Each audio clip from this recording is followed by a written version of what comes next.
What's up, everybody? Hope everyone is doing well today. I will say, since this has been going on, I have seen more people walking, jogging, and riding bikes, exercising more so than I think I ever have in my entire life. So I guess that's one positive aspect. Maybe people are finding new hobbies this year. Oh boy, it's crazy, man. And guess what? Joe Biden and Kamala Harris is on the cover of Time magazine. Yeah. It's not like Time magazine is a real journalist outlet. They, like so many others, they're just liberal media that just sold out a long time ago. And they don't want to upset China. You look at all these things and you say, who has benefited the most this year from this whole alleged pandemic? Who has benefited the most? It's China. China is laughing all the way to the bank. They paid off so many people through campaign contributions, shell corporations, investing, as far as real estate moves. One thing that I think a lot of people aren't seeing is the fact that sooner or later in the next decade, we're going to be involved in a war in either Zimbabwe, Nigeria, or Sudan for their resources. I don't know if a lot of you know this, but the Chinese government made a deal specifically with Nigeria, stating that, in other words, if Nigeria can't make their payments for the loan that they received, that basically they forfeit their rights to the government. Basically, China will literally be able to colonize and just take over right there. I think that while everyone is distracted, they're not seeing the bigger picture, the future wars besides in the Middle East, and Iran being obviously a big threat.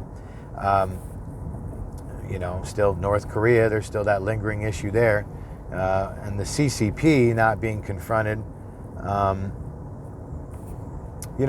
Trump did do some things and put tariffs on China. It's the first president we've seen do that, I think, ever. I got to give him credit for that. But everything else, Trump hasn't been fighting the lockdowns. We got two individuals that want to be in power, and one of them is just very blatant of a liar, and the other one is very outspoken, but they both have contradicted themselves and lied. If you remember going back to 2015, you'll remember that Trump was saying, oh yeah, when I get in office, Hillary's going to be in jail for treason, and the email scandal and what happened in Benghazi. That never happened. If you all recall, also Trump was also saying that he was going to launch another 9/11 commission investigation into 9/11. Never happened. Take a look at how quickly Trump made those deals with all the different pharmaceutical companies. You say, well, that's because we're in a pandemic. There is no evidence of an actual pandemic. Sure, I'm not saying that there's not a virus or a flu or something going around that is affecting a percentage of the population, specifically people that already have chronic illnesses. Yes, we've seen those numbers. But going back to what Ngozi Ezike said, from the head of the health department in Illinois, they said, well, if someone's on hospice and clearly dying of an alternate cause and they get diagnosed with COVID in their last week or two of life, we're going to count it as a COVID death. Dr. Birx, Fauci also said the same thing. They said that we are going to count this as a COVID death if someone is clearly dying of alternate causes. We're going to count that as COVID death. Okay, so how are we supposed to have any confidence and reliability in the actual true numbers of people that have actually died from an actual virus and people that actually were just already dying this year, and the media and the government happen to capitalize on it and use it to their advantage to inflate the numbers and say, look, see, we told you so, see? Look, see, the numbers are going up. Up, see, we're spiking again. So you can't be at a restaurant with people any closer than this or that or whatever. That, you know, restaurants are at like 25% capacity, you know. But yet it's okay to be in a Walmart where there's hundreds of people walking around. Can't go to church, can't go to the gym, but liquor stores are still open. Come on, man. The hypocrisy is everywhere. They're picking and choosing what they consider essential businesses, and you see that this is a massive overhaul of the financial system. This is like real estate takeover.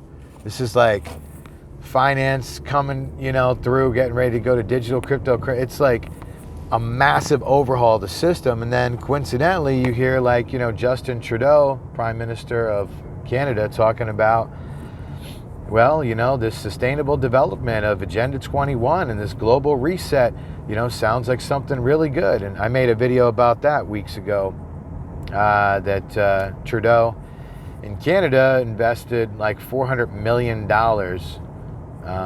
into this, and you're going to see a lot of other things follow. So China has gone unchallenged, unchecked. We see our own politicians not really doing much. People say, well, you know, the left is doing this and that, but it's like, well, where are our Republicans?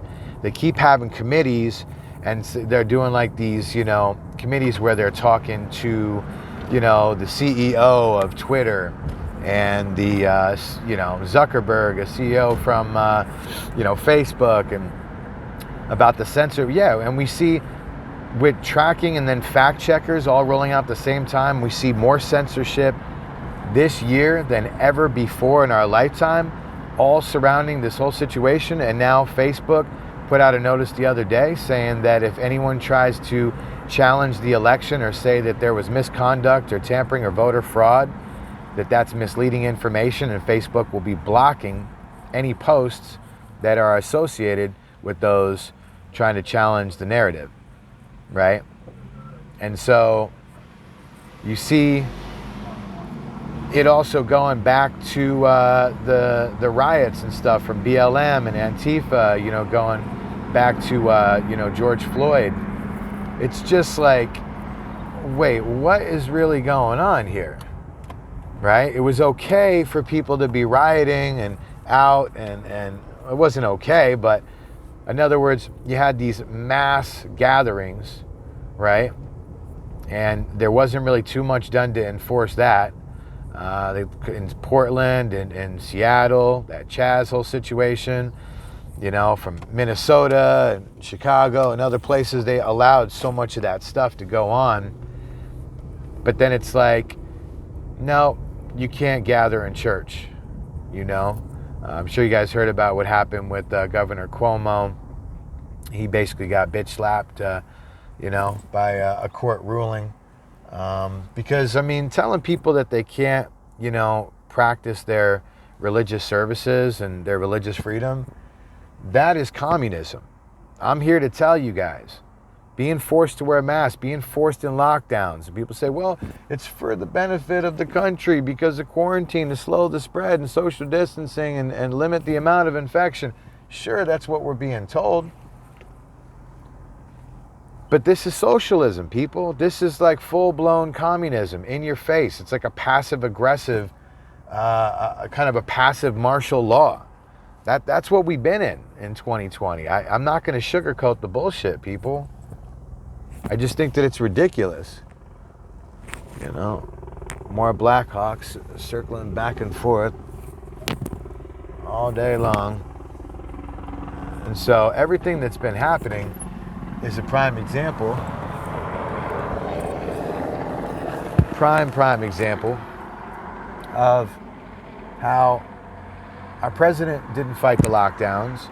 We as citizens probably didn't do enough or as much as we could to challenge the lockdowns. Of course, there were a lot of rallies where people were and saying, let us go back to work. You see Gavin Newsom in California, he shut down all these other wineries in California except for his. Yet the same people that are telling us to wear a mask, social distance, don't go out, don't do this, don't do that, and what's been really happening? Well, they're contradicting and being hypocrites on what they say. They're being caught at restaurants. You got Nancy Pelosi getting her hair done at salons. Meanwhile, hair salons are being shut down. I mean, it's crazy. And so here we are in a situation like this where we're all just trying to do the best we can to deal with everything, and there's just like only so much we can do. But we have got to resist and rebel against these lockdowns. I think that it might have to come back to maybe people starting to send letters and start a list. Back in the day when I used to do underground parties, we had like a mailing list, and because as far as through social media and email and telecommunications, all that stuff is monitored and tracked. It has been for a while, like Snowden told us. I mean, even going back to the 2000s, after the towers went down, you got the Patriot Act that was passed in, was it 2003, just a couple years after the towers went down. And so you can see this massive overhaul of the system and our civil liberties, our religious freedoms being intruded on, and now basically being pressured and kind of forced to take a vaccine that they're saying, well, we're not forcing you, it's voluntary.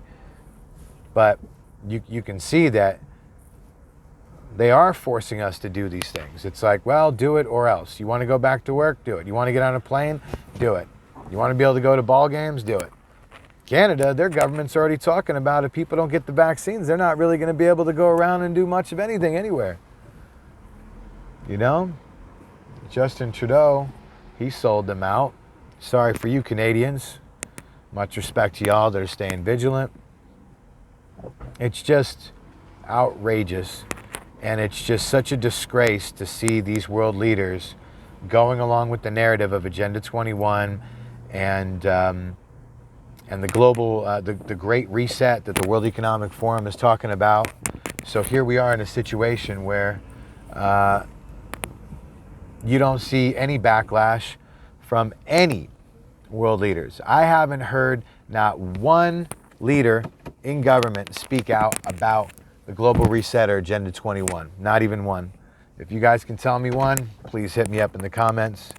Like and share this video. I'll check y'all next time.